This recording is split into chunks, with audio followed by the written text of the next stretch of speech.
বসুন্ধরা আবাসিক এলাকায় একটি ফ্ল্যাটে অভিযান পরিচালনা করে।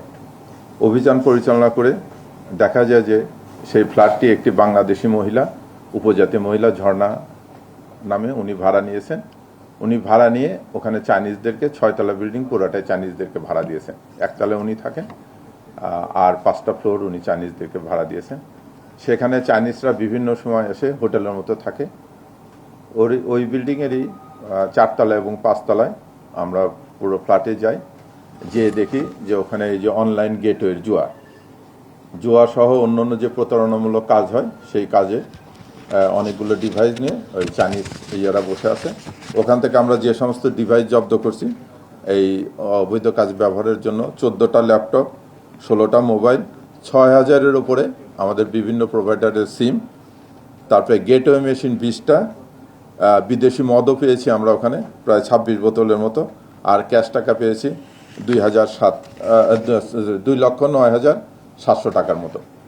এখানে ওরা যে কাজটা করে আপনারা দেখবেন যে মোবাইলে আমাদের এখানে বিভিন্ন মেসেজ আসে যে আপনি নতুন অফার পেতে হলে এখানে ক্লিক করুন, আরও কিছু অফার পেতে হলে এখানে ক্লিক করুন, চাকরির জন্য এখানে ক্লিক করুন, বা আপনি এই যে ইনকামের জন্য, অতিরিক্ত ইনকামের জন্য এখানে ক্লিক করুন। আপনি যখন ওখানে ক্লিক করবেন তখন ক্লিক করার সঙ্গে সঙ্গে এই যে এরকম কিছু ছবি আসে, তখন আমরা এটাতে প্রলুব্ধ হয়ে যাই। এই ছবিগুলোর জন্য এখানে যখন ক্লিক করবেন এদের সিমে চলে আসবে, তখন আপনার কাছে অফার আসে।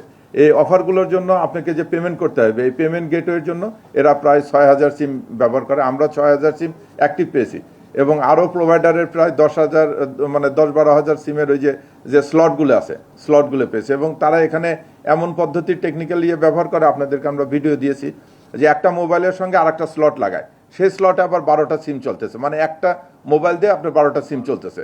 যার ফলে হয়ে যায় কি যে এই তথ্যগুলো যদি আমরা অনেক সময় আপনারা কমপ্লেন করেন যে এই জুয়ার সাইট থেকে আমার টাকা নিয়ে গেছে, আমরা যদি ওখানে যাই আমরা আসলে আইএমই নাম্বারটা পাই না, যার ফলে এদেরকে ডিটেক্ট করতে পারি না। এরকম একটা মানে প্রযুক্তি ওরা ব্যবহার করতেছে।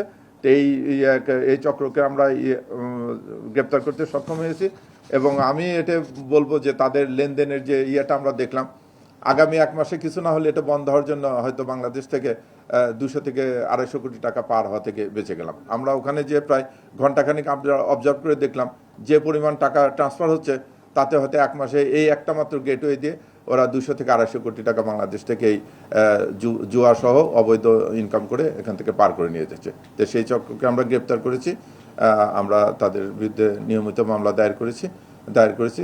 আমি আপনাদের মাধ্যমে দেশবাসীকে বলবো যে এটি কিন্তু প্রতিদিনই হচ্ছে। এগুলো অনেকগুলো চাইনিজ কোম্পানি আর চাইনিজরা এসে এই কাজগুলো করতেছে।